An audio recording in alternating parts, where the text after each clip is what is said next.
السلام علیکم ورحمۃ اللہ وبرکاتہ. کیسے ہیں آپ سب؟ امید کرتی ہوں آپ لوگ اپنے گھروں میں اپنے والدین کے ساتھ خیر و عافیت سے ہوں گے.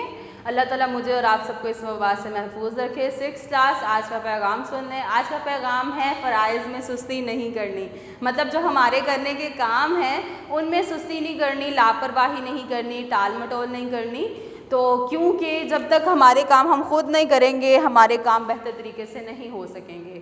آج کا ہمارا جو ٹاپک ہم آگے بڑھاتے ہیں، ابھی تک ہم پڑھ رہے تھے صلح حدیبیہ، اور اس میں ہم نے پڑھا کہ صلح حدیبیہ کیوں ہوئی، کب ہوئی، اور اس کا جو ہے وہ کیا وجہ بنی اس کی. تو آج ہم پڑھنے والے ہیں، اس کا عنوان ہے صلح حدیبیہ کی شرائط. آج ہم پڑھیں گے کہ ایسی کیا شرطیں رکھی گئیں کہ اس سال جنگ نہیں ہوئی. صلح حدیبیہ کی شرائط کو پڑھنے کے لیے اپنی بک کا پیج نمبر 30 کھول لیں تاکہ ہم جو ہے وہ اس کو اچھے سے پڑھ سکیں اور سمجھ سکیں. پیج نمبر 30 اوپر لکھا ہوا ہے صلح حدیبیہ کی شرائط. سہیل بن عمر کفار مکہ میں بڑا عقل مند اور معتبر مانا جاتا تھا. اس نے جو شرائط پیش کی وہ درج ذیل تھی. ہم نے کل پڑھا کہ نبی جب کفار کو پتہ چلا، مکہ کے کافروں کو پتہ چلا کہ مسلمان جو ہیں وہ جنگ کی تیاریاں کرنا شروع ہو گئے ہیں، تو انہوں نے کیا کیا؟ انہوں نے یہ کیا کہ انہوں نے نہ صرف حضرت عثمان رضی اللہ تعالیٰ عنہ کو واپس بھیج دیا بلکہ ان کے ساتھ اپنا ایک سفیر بھی بھیج دیا جس کا نام تھا سہیل بن عمر، اور وہ بہت زیادہ ان کے درمیان میں عقل مند مانا جاتا تھا، بہت زیادہ معتبر مانا جاتا تھا. تو اس نے جو شرائط رکھی مسلمانوں کے سامنے ان کو ہم پڑھیں گے آج. اس نے پہلی شرط رکھی، مسلمان اس سال عمرہ کیے بغیر واپس لوٹ جائیں، اگلے سال آئیں اور مکہ مکرمہ میں 3 دن قیام کر کے چلے جائیں. مطلب اب بھی چلے جائیں، ٹھیک ہے، اب بھی ماحول گرم ہو گیا، ابھی چلے جائیں.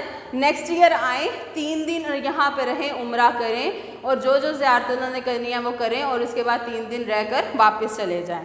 تلوار کے علاوہ کوئی اور ہتھیار ساتھ نہ لائیں، اور تلوار بھی نیام میں رہے گی. میں نے آپ کو بتایا تھا کہ اس ٹائم پہ سفر جو ہے وہ پیدل کیا جاتا تھا، گھوڑوں پر کیا جاتا تھا، راستے بہت لمبے ہوتے تھے، ڈاکوں کا کبھی حملہ ہو جاتا تھا، کبھی کوئی مسئلہ ہو جاتا تھا. تو اس ٹائم اپنے بچاؤ کے لیے جو ہے وہ تلوار ساتھ رکھی جاتی تھی. تو اس لیے مشرکین نے کہا چلو ٹھیک ہے آپ لوگ تلوار لے آؤ، اور لیکن اس کے علاوہ کوئی اور اسلحہ نہیں لے کے آؤ گے، تلوار لے کے آؤ گے بس. اور وہ تلوار بھی اس کے کور کے اندر، مطلب اس کے نیام کور کے اندر جو ہے وہ رہے گی، تم لوگ باہر نہیں نکالو گے. مطلب وہ کسی طریقے سے بھی جنگ نہیں چاہتے تھے. مکہ مکرمہ میں جو مسلمان ہیں ان کو اپنے ساتھ لے کر نہ جائیں، البتہ اگر کوئی مسلمان مکہ مکرمہ میں رہنا چاہے تو اسے نہ روکیں.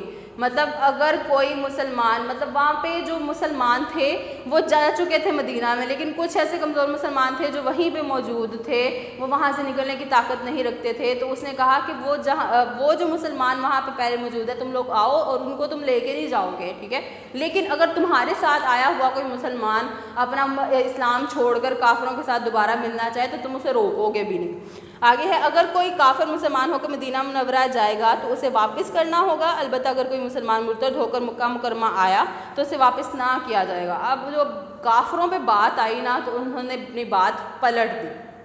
کیسے پلٹی؟ انہوں نے کہا کہ مسلمان اگر کوئی ہے مکہ میں تو وہ مکہ میں رہے گا، اگر کوئی کافر ہو کے مکہ میں آنا چاہے تو وہ مکہ میں رہے گا، مسلمان اسے نہیں روکیں گے، ٹھیک ہے. لیکن اگر کوئی کافر مسلمان ہو کر مدینہ کی طرف جاتا ہے تو مسلمان اسے اپنے پاس نہیں رکھیں گے، اور ایسا کوئی بھی کافر جو ہے وہ ان کے ساتھ نہیں جا سکے گا جو مسلمان ہو جاتا ہے، ٹھیک ہے، بلکہ اس کو مسلمانوں کو واپس کرنا ہوگا. عرب قبیلے مسلمانوں یا قریش میں سے جس کے ساتھ معاہدہ کرنا چاہیں وہ آزاد ہوں گے.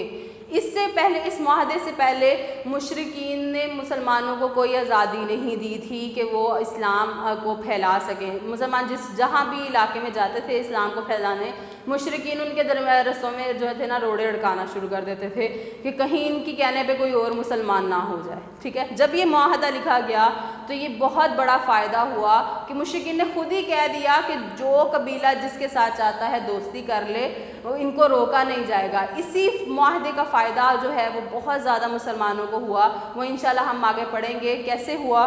اور نیکسٹ ہے، یہ معاہدہ دونوں فریقوں کے درمیان 10 سال کے لیے ہوگا. اس کی مدت جو ہے وہ 10 ایئرز ہوگی، 10 سال کے لیے ہوگی، اور 10 سال تک اس پہ عمل کیا جائے گا. اس کے بعد جو معاہدہ ہے وہ رینیو کیا جائے گا، مطلب دوبارہ سے لکھا جائے گا.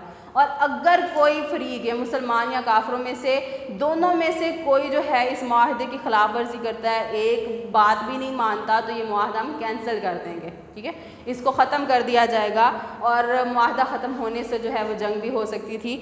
اب یہ شرائط ابھی جو ہے وہ اللہ کے نبی نے جو ہے وہ منہ سے صرف مقرر طے کر لی تھی کہ ٹھیک ہے ہم ایسا کریں گے. ابھی ان کو لکھا نہیں گیا تھا کہ حضرت ابو جندل جو ہیں جو مسلمان ہو چکے تھے اور مکہ میں موجود تھے, ان کو ان کے والد بہت تکلیفیں دے رہے تھے کہ تم اسلام چھوڑ دو. ان کو باندھ کے رکھا جاتا تھا بیڑیوں میں, وہ انہی بیڑیوں سمیت جو ہے وہ بھاگتے ہوئے مسلمانوں کے پاس آ گئے کہ مجھے اپنے ساتھ لے جائیں. ان کی حالت اتنی کمزور تھی کہ سب کو ان پہ ترس آ رہا تھا.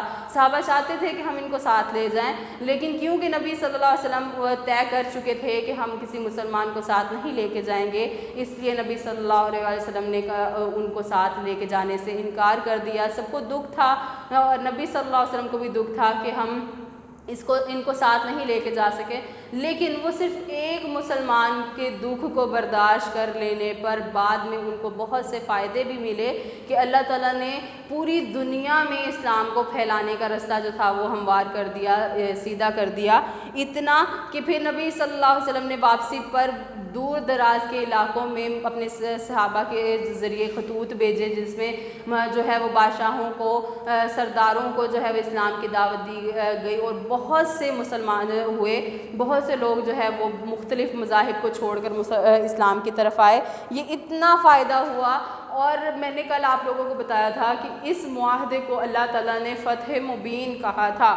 اس وقت جب ابو جندل کو چھوڑنا پڑا تو سب کو حیران تھے کہ یہ معاہدہ فتح مبین کیسے ہو سکتا ہے, یہ کھلی فتح کیسے ہو سکتا ہے. لیکن جب بعد میں اسلام زور و شوروں سے پھیلا تو اللہ تعالیٰ کا یہ وعدہ, یہ بات بھی سچی ثابت ہوئی کہ یہ معاہدہ کرنے سے واقعی میں مسلمانوں کو بہت بڑی فتح حاصل ہوئی, بہت بڑی جیت حاصل ہوئی کہ تمام دنیا میں جو ہے وہ اسلام پھیل گیا. اسی کو بیٹا آپ لوگوں نے جو ہے وہ بہت زیادہ اچھے طریقے سے سمجھنا ہے, پڑھنا ہے, اور اس کو یاد رکھنا ہے. اپنا بہت سارا خیال رکھیے گا. السلام علیکم ورحمۃ اللہ وبرکاتہ.